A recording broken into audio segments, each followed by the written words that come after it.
Hello, everyone, and welcome back to another lesson here at English Pod. My name is Marco. And my name is Catherine. So, Marco, what are we talking about today? Today, we are taking a look at a guy who is a little bit too afraid of people in general. There's a good word for this in English, someone who's almost too afraid all the time, someone who is overly cautious. We call this person paranoid. Okay, so if you are paranoid, you think that everyone is wants to hurt you or that everyone is out to get you. Wait, did you hear that? That's No, did you hear that? No, I didn't. Someone at the door. So, Marco, can you check the... Okay, that's paranoid. You know, you're always hearing voices and noises and things. Yeah, so a paranoid, somebody that is paranoid. All right, so why don't we listen to this dialogue for the first time and see what this person is all paranoid about. There it is again.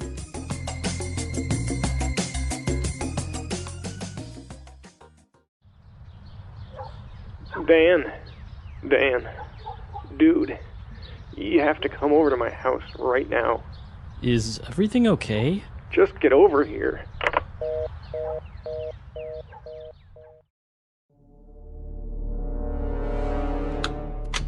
Come in. Quickly. So, since when is your house a bank? What do you mean? I mean, what's up with the 4 locks and iron bars on your windows? Security, Dan! Security! You can never be too safe, you know. A lot of sickos out there. Just the other day, they caught that peeping Tom, red-handed. Had a high-power telescope and binoculars by his window. What's the matter with you? Why are you acting all paranoid? Paranoid? I'm not paranoid! I'm cautious! You see, Dan, we have to be on guard at all times. People just invade your privacy as if they knew you. Telemarketers, solicitors, even your bank. They have way too much information. I like to keep everything on a need-to-know basis. Okay. Well, what did you want to see me about? You're being watched! Be careful, Dan. Be careful.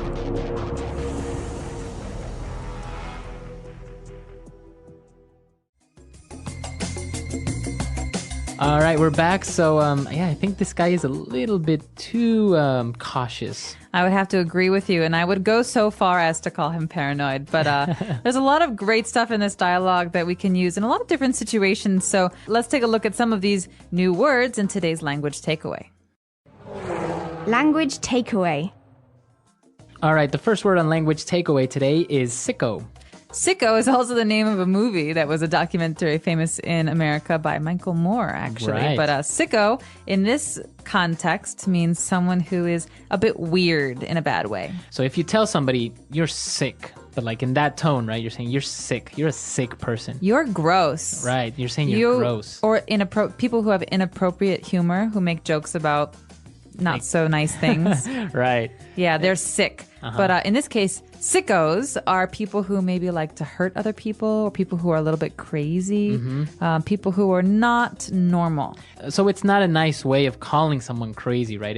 If you say, oh, he's a sicko, it's not really nice. Not at all. It's a way of saying that you're almost scared of this person because they're kind of weird and almost they have problems. All right, so sicko.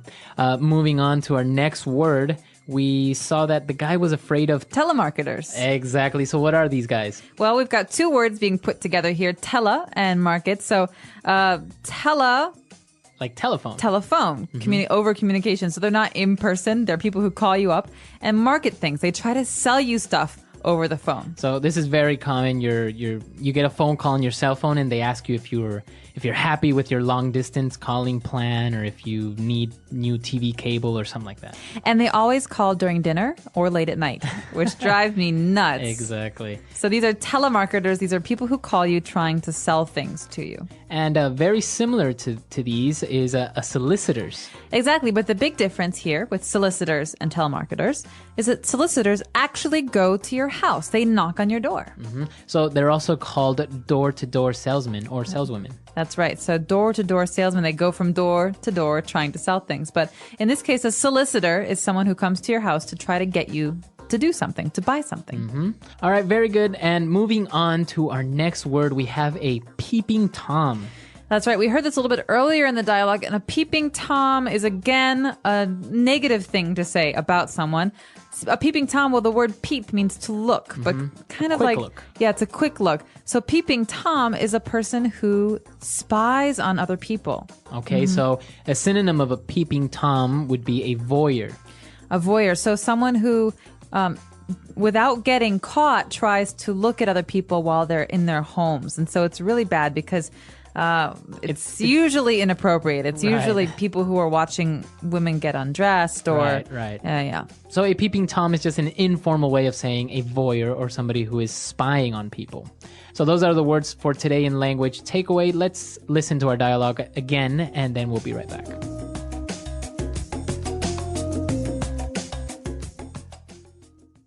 Dan, dude, you have to come over to my house right now.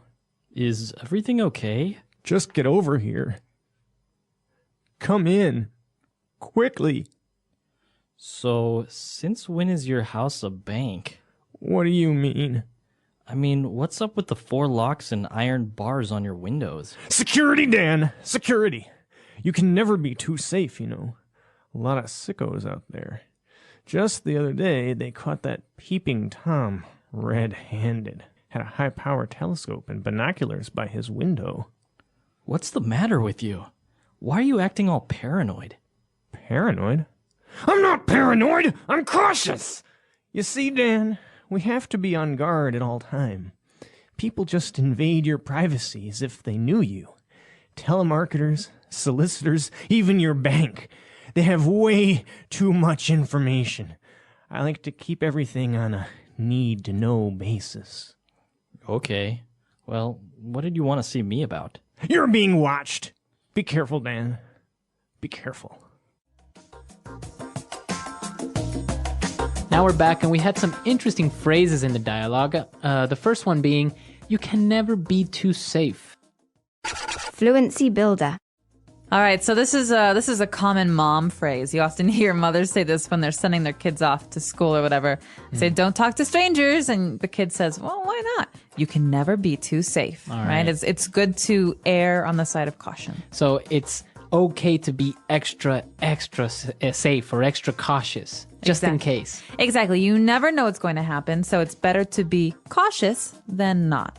And that's what this person's saying. He's saying, well, security, it's important. You can never be too safe. You never know what might happen. Is there another way that we can combine it? Like, you can never be too careful? Exactly. basically the same thing. Same thing, yeah. All right. What's our next phrase? Our next phrase is about this peeping Tom, this person that they caught. They caught him red-handed, We caught you red-handed. or he's been caught red-handed. So what does that mean?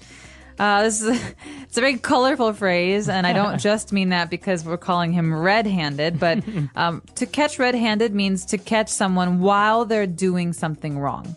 So if I see you breaking into someone's house and I say, "Marco, stop! I'm catching you! Stop now!" I just caught you red-handed. You saw me doing the act. Exactly. And another way of saying this is you caught him with his hand in the cookie jar.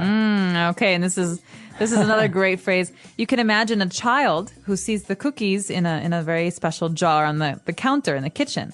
And mom says, "Don't eat the cookies." Well, the child goes into the kitchen and sees the cookies and opens the jar and puts his hand in the jar. And then mom comes and says, "Caught you." That's a boy with his hand, or a child with their hand in the cookie jar. So it's the same thing. I can say, I caught you with your hand in the cookie jar. Or you were caught red-handed.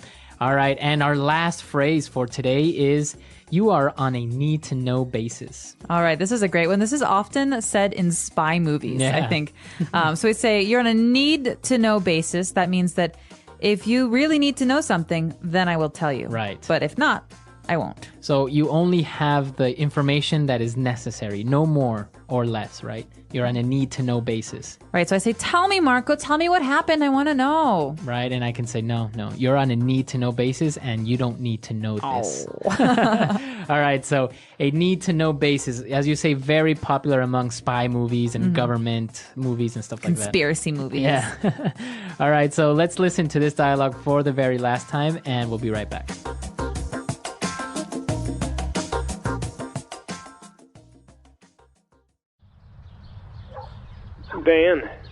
Dan, dude, You have to come over to my house right now.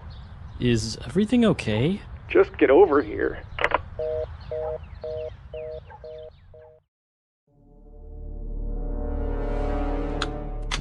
Come in. Quickly. So, since when is your house a bank? What do you mean? I mean, what's up with the 4 locks and iron bars on your windows? Security, Dan! Security! You can never be too safe, you know. A lot of sickos out there. Just the other day, they caught that peeping Tom red-handed. Had a high-power telescope and binoculars by his window. What's the matter with you? Why are you acting all paranoid? Paranoid? I'm not paranoid! I'm cautious! You see, Dan, we have to be on guard at all times. People just invade your privacy as if they knew you. Telemarketers, solicitors, even your bank.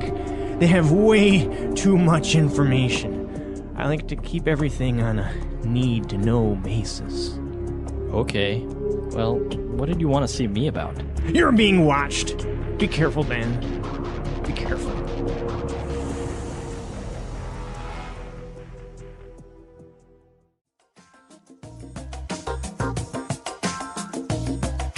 All right, so the guy's a little bit paranoid. There's another word for this as well, similar, right? It's schizo. Schizophrenia is a disease, and a lot of people have it, and it's not too uncommon. But a popular slang word to say someone's crazy is schizo. So if you guys remember this movie, A Beautiful Mind, it's all about this famous mathematician named John Nash.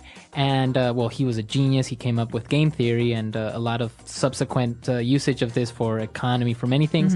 But it was proven that he was schizophrenic, right? A paranoid schizophrenic. So not only did he kind of have experienced reality in different ways, but he's also paranoid. So he was afraid that the government was trying to kill him, and so he was irrationally afraid of everything going on around him, and it made him very unsafe because he could hurt himself or hurt other people.